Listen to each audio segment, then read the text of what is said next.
जय शनिदेव।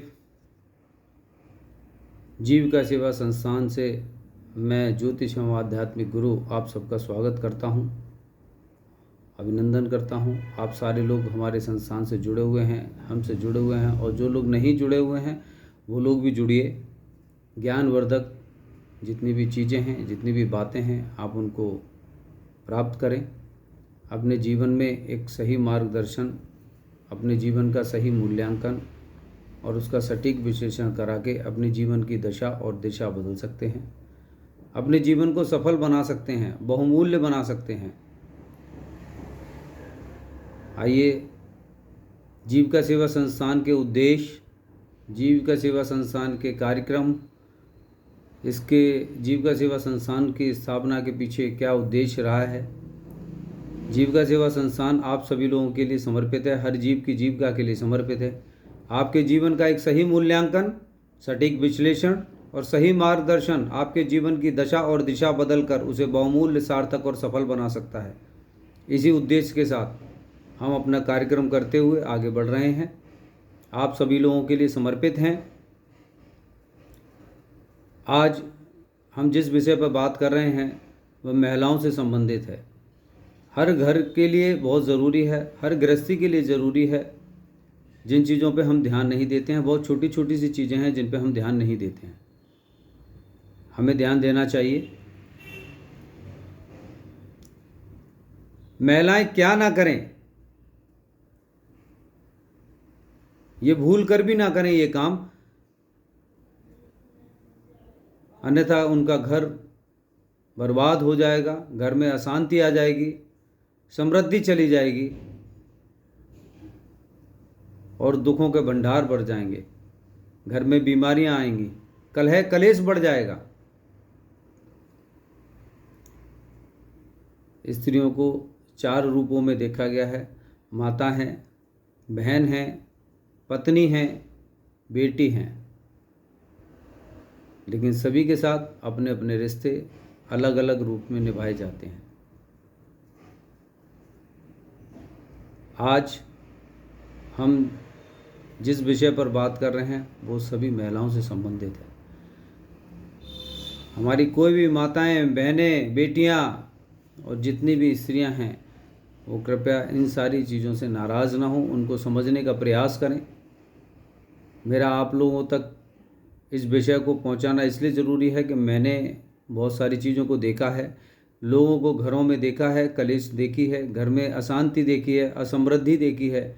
इतनी मेहनत के बावजूद भी वो सफलता नहीं देखी। आज मुझे इसलिए इस विषय पर आना पड़ा है। आप सभी लोग मेरी इन सारी बातों को बहुत ध्यान से सुनिए, समझिए। अच्छा लगता है आगे शेयर करें, लोगों तक पहुंचाएं, और सभी माताएं, बहनें जितनी भी हैं जो घरों में रहती हैं, गृहस्थ जीवन को जी रही हैं, वो इन सबको फॉलो करें। मान लें छोटी छोटी सी चीज़ें हैं, क्योंकि एक घर जो है वो स्त्री का होता है, वो घर वाली होती हैं, गृहिणी होती हैं, हर चीज़ को ग्रहण करने वाली होती हैं। एक आम जीवन में देखा गया है कि स्त्री स्त्री को देख के जलती है, एक दूसरे के बीच उनके आपस में बैर होता है, द्वेष भावनाएं होती हैं। इन सभी से हमें अलग रहना है, परे रहना है। इन सभी से कैसे मुक्ति पा सकते हैं, कैसे डिप्रेशन, माइग्रेन से छुटकारा पा सकते हैं, कैसे घर में कलेश दूर हो सकती है, आइए जानते हैं। सबसे पहले, घर में स्त्रियों को खुले बाल नहीं रखने चाहिए। बाल सदैव ढके हुए होने चाहिए। पूजा करते समय, बड़े बुजुर्गों के चरण छूते समय, या कि अपने घर में अपने पति के समक्ष भी उनको अपने बाल ढके हुए ही रखने चाहिए। आजकल तो एक आम तौर पे देखा जाए फैशन चल रही है कि घरों में, रसोई घर में सभी महिलाएं, मैंने अधिकांश देखा है कि वो रसोई घर में भी भोजन बनाते समय भी अपने सर को नंगा रखती हैं। यदि सर पे आपके पे कपड़ा नहीं है, आपके सर पे दुपट्टा नहीं है, तो जो बनाया हुआ भोजन है उसमें समृद्धि नहीं मिलेगी, उसमें सफलता नहीं मिलेगी, उसमें यश सम्मान की प्राप्ति नहीं होगी। बाल आपका किसी खाने में भी जा सकता है, बाहर भी गिर सकता है, किसी भी रूप में कहीं भी जा सकता है। आप अपने बालों को ढक के रखिए। बिना नहाए कभी भी रसोई घर में ना जाएं। बिना नहाए कभी रसोई घर में ना जाएं, अन्यथा अन्नपूर्णा माता सदैव नाराज हो जाएंगी। भोजन मिल रहा है, आप खा रहे हैं सिर्फ पेट भरने के लिए, लेकिन समृद्धि के लिए नहीं, इस जीवन को जीने के लिए नहीं। जो आप भोजन खाते हैं, करते हैं, उस भोजन से आपको ज्ञान की प्राप्ति होती है, बुद्धि मिलती है, संपन्नता मिलती है। तो भूल कर भी ऐसा काम ना करें। बिल्कुल वो भोजन एक मांस की तरह होता है, मरे हुए मांस की तरह कि जिसका आप लोग सेवन करते हैं। इसलिए ये सारी चीज़ें बिल्कुल भी ना करें। एक देखा है कि आटा गूंद के कटोरी में, किसी बर्तन में, फ्रिज में रख दिया जाता है। भूल कर भी ना रखें। यदि आटा बच गया है तो या तो गाय को भिजवा दीजिए, रात को भी बच गया है तो उस आटे में उंगलियों के निशान बना दीजिए। अपनी इस तरीके से उंगलियों के निशान बना दीजिए और उसमें पानी डाल दीजिए, जिससे वो पिंड का आकार ना ले। फ्रिज में आपके में बचा हुआ खाना होता है, वो आप लोग रख देते हैं, वो सड़े हुए मांस की तरह हो जाता है। इसलिए उस भोजन का सेवन ना करें। भोजन उतना ही बनाएं जितनी आवश्यकता है। जो चीज़ें फ्रिज में रखने योग्य हैं आप उन्हीं को रखिए। बचे हुए भोजन को फ्रिज में ना रखें। बाहर आप किसी को भी दे सकते हैं, खिला सकते हैं। बाहर कुत्ते हैं, उनको खिला सकते हैं। सब्जी, मैंने देखा है कि लोगों आज के दौर में सब्जियां बना के रख लेते हैं। आटा गूंदा, रोटी सेकी और दे दिया। ऐसा ना करें। सब्जी आप उतनी बनाएं जितनी आपकी आवश्यकता है। दूसरा, रसोई घर में कभी भी कोई भी स्त्री जूते चप्पल पहन के ना जाएं। यदि उनको पहनने की आदत है और वो पहनना चाहते हैं तो रसोई घर के लिए अलग से चप्पल ला के रख लीजिए। अपने कपड़े के शूज़ होते हैं वो आप ला के रख लीजिए, जो भी आप पहनना चाहें। लेकिन अपनी रसोई घर के लिए साफ शुद्ध धुली हुई वो रसोई घर में ही रहनी चाहिए। पूरे घर में पहन के आप उनको ना घूमें। आप जब भी चप्पल पहन के आप दूसरी जगह से घूम रहे हैं, पूरे घर में घूम रहे हैं, रसोई में घुसेंगे, वो चप्पल रसोई के गेट से बाहर एक तरफ साइड में अलग कर दीजिए। रसोई में घुस के आप दूसरी चप्पल पहन लीजिए। जिन्हें चप्पल पहन के ही भोजन बनाने का या रसोई में काम करने का एक आदत पड़ी हुई है, वो इस तरीके से काम कर सकते हैं। इसके साथ साथ पति का कभी अनादर ना करें। ये एक विशेष बात है कि पति का कभी अनादर ना करें। पति की कभी किसी भी व्यक्ति से, किसी भी स्त्री से, किसी भी रिश्तेदारी में कहीं कोई बुराई ना करें। पति का सम्मान करें। पति के अंदर बहुत सारी बुराइयां हो सकती हैं, मैं मानता हूँ हो सकती हैं। कमियां सभी में होती हैं, हर किसी व्यक्ति के अंदर कमियां होती हैं। उन कमियों को नज़रअंदाज करके पति का सम्मान करिए। पति का जो काम है उसका भी सम्मान करिए। वो नौकरी करते हैं, छोटी नौकरी है, बड़ी नौकरी है, व्यापार है, दुकान है, छोटी नौकरी है, छोटा व्यापार है, जो भी आपका प्रोफेशन है आप उस प्रोफेशन की इज्जत करिए। उसको जब तक आप तवज्जो नहीं देंगे तब तक आपके घर में बरकत नहीं आएगी, क्योंकि उसी प्रोफेशन से आपका घर चलता है, उसी प्रोफेशन से आपकी सारी चीज़ें पूर्ति होती हैं। इसलिए ये गलती कभी ना करें। कभी किसी के साथ बैठ के बुराई ना करें। दूसरी बात, अपने सास, ससुर, देवर, जितने भी आपके घर में रिश्ते हैं, उनकी कभी भी किसी के समक्ष कोई आपस में बुराइयां ना करें। किसी की कोई बात है, आपस में बैठिए, बातचीत करिए, उस मसले को हल करें, लेकिन मन में किसी प्रकार का द्वेष भावना ना रखें, मैल ना रखें। तीसरी एक और चीज़ सबसे बड़ी बात है कि पत्नी अपने पति की बातों को अपने बच्चों से कहती हैं। आपके पापा ऐसे हैं, ये नहीं करते, ये नहीं करते, ये नहीं करते। धीरे धीरे धीरे धीरे इन चीज़ों से क्या होता है, उन बच्चों के मस्तिष्क में, उनके दिमाग के अंदर वो सारी चीज़ें घर करने लगती हैं। वो ये डिसाइड नहीं कर पाते कि मेरे पापा गलत हैं या मेरी मम्मी गलत हैं। और कुछ जगह ऐसा होता है कि उन बच्चों के अंदर अपने पिता के प्रति एक द्वेष भावना पैदा हो जाती है, या घर का जो मुखिया है, जो उनके बाबा हैं, दादी हैं, दादा हैं, जो भी काम करते हैं, घर के जो भी मुखिया हैं, उनके प्रति जब ऐसी बातें की जाती है, उनके प्रति बच्चों में एक द्वेष भावना पैदा हो जाती है। वो द्वेष भावना उनके अंदर इतनी क्रूरता के साथ आती है कि वो उनका सम्मान करना भूल जाते हैं।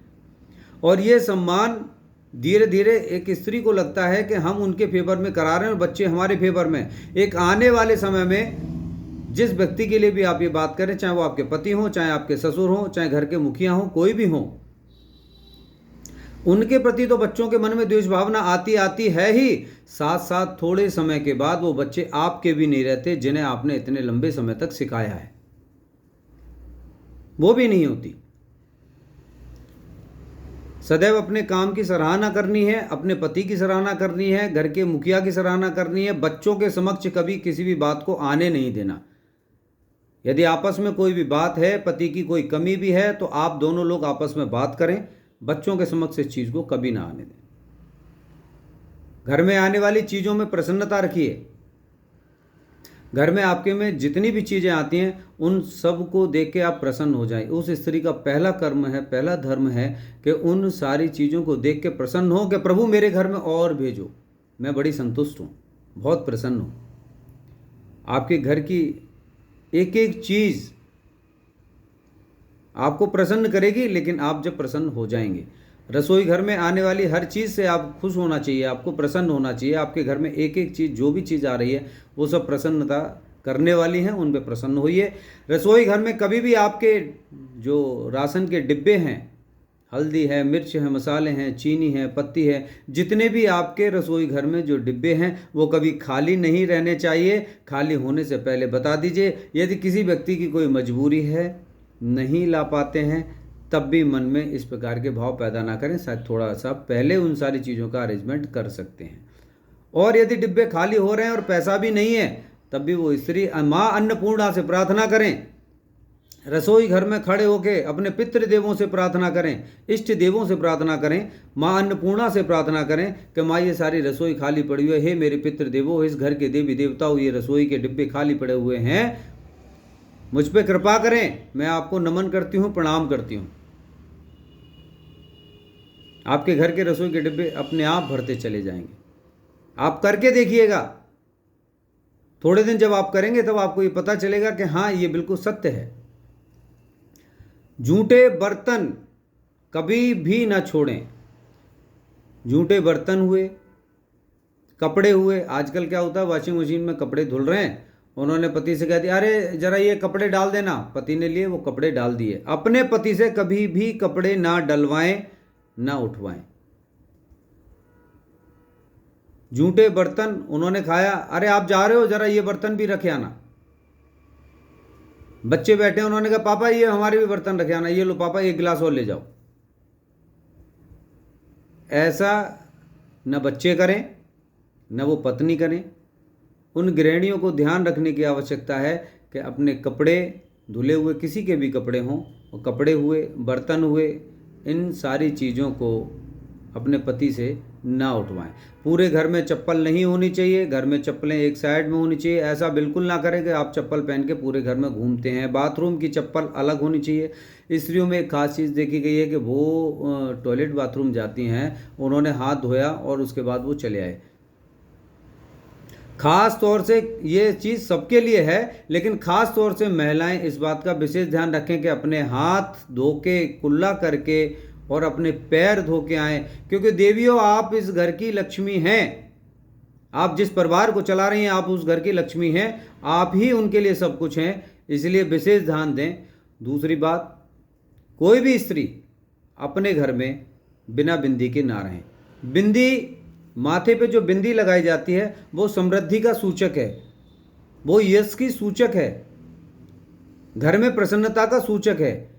यदि आप ये मार्केट वाली बिंदी नहीं लगा सकते, कम से कम कुमकुम वाली, रोली वाली ये जो बिंदी है, आप अपनी पूजा करके इस बिंदी को अपने माथे पे जरूर लगाइए। माथा आपका कभी सूना ना रहे। यदि आपका माथा सूना रहा तो आपके घर में सूनापन जरूर आएगा। एक तरफ से हर कोने में सूनापन धीरे धीरे आना शुरू हो जाएगा।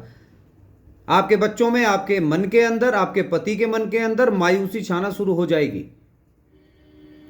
इसलिए यह गलती बिल्कुल भी ना करें। दूसरी बात, सुबह जल्दी जगिए, सूर्यदेव को जल चढ़ाइए। बहुत सारी स्त्रियाँ सोती रहती हैं, नहीं उठती, लेट उठते हैं। अभी आप लोगों की मजबूरी हो सकती हैं, लेकिन सुबह को अपने घर की झाड़ू लगाने के बाद, साफ़ करने के बाद आप अपना स्नान करें, सूर्यदेव को जल चढ़ाइए, सभी को प्रणाम करिए और उसके बाद अपनी रसोई में जाइए, बाकी अपनी दैनिक दिनचर्या करिए। किसी के पास कपड़े नहीं हैं, उन कपड़ों को भी साफ शुद्ध अच्छे से, 1 जोड़ी हैं, 2 जोड़ी हैं, उनको पहन सकते हैं। जिनके पास हैं वो अपने घर में अच्छे से पहन के बैठिए, क्योंकि माँ लक्ष्मी देख रही होती हैं। भगवान विष्णु की 2 पत्नियां हैं, एक दरिद्रा है, दूसरी लक्ष्मी है। आपको ये डिसाइड करना है, आप खुद निर्णय करेंगे कि आपको अपने घर में दरिद्रता को बुलाना है या लक्ष्मी जी को बुलाना है। सदैव प्रसन्न रहिए, अच्छे से चलिए और हम इसी प्रकार ज्ञानवर्धक चीज़ें आप लोगों के पास तक पहुंचाते रहेंगे, बताते रहेंगे। आपको हमारा ये संदेश, हमारी ये बातें अच्छी लगी हैं, सभी लोगों को शेयर करें। जीविका सेवा संस्थान से जुड़िए, www.jivikasevasanstan.com पर आप चले जाइए, ये हमारी वेबसाइट है। आप इस पर जाके हमारी बहुत सारी चीज़ों को देख सकते हैं। आप अपने जीवन में होने वाली घटनाओं को भी देख सकते हैं, करने वाली चीज़ों को भी देख सकते हैं। आपको क्या करना चाहिए, क्या नहीं करना चाहिए, इनके बारे में भी आप जान सकते हैं। हम इसी प्रकार आप लोगों के साथ चलते रहेंगे, आप लोगों के बीच आते रहेंगे। हमारा अगला टॉपिक पुरुषों के ऊपर होगा कि पुरुषों को अपने घर में क्या करना चाहिए, क्या करना चाहिए उनको अपनी पत्नी के साथ, क्या करना चाहिए बच्चों के साथ।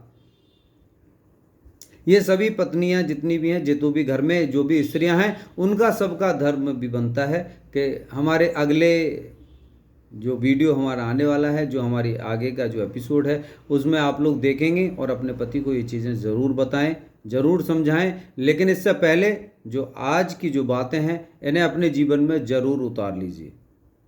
ध्यान रखिएगा, आपके वस्त्र अच्छे होने चाहिए, मस्तक पे आपके पे कुमकुम रोली का तिलक होना चाहिए, सर आपका ढका हुआ होना चाहिए और सभी के साथ एक प्यार भरा वातावरण होना चाहिए, प्रेम होना चाहिए। और आप जब भी भोजन कराएं, अच्छे से भोजन कराइए और मन की प्रसन्नता करके भोजन कराइए कि ये भोजन जो मैं करा रही हूँ माँ, इनको सबको बुद्धि प्राप्त हो, एक शक्ति प्राप्त हो, इनको सफलता प्राप्त हो, इनको ज्ञान की प्राप्ति हो।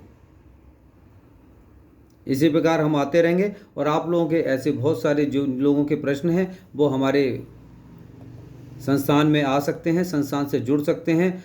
और 8851322317 ये संस्थान का नंबर है, आप इस पर कांटेक्ट कर सकते हैं, अपनी समस्याओं के समाधान के लिए मिल सकते हैं। आप सभी हमारे इस कार्यक्रम को जो देख रहे हैं, आप अपने कमेंट लिखिए, आप अपने वक्तव्य उसमें ज़रूर मुझे बताइए, आप अपने मैसेज दीजिए। आप लोग क्या चाहते हैं, मुझसे क्या सुनना चाहते हैं, किन चीज़ों के बारे में आप जानना चाहते हैं। किसी की व्यक्तिगत समस्याएं हों तो मुझे पर्सनली फ़ोन करें, मेरे व्यक्तिगत नंबर पे मुझे फ़ोन करके मुझसे बात कर सकते हैं। सार्वजनिक रूप से जिन चीज़ों के लिए बात कर सकते हैं वो आप इसमें कमेंट करिए।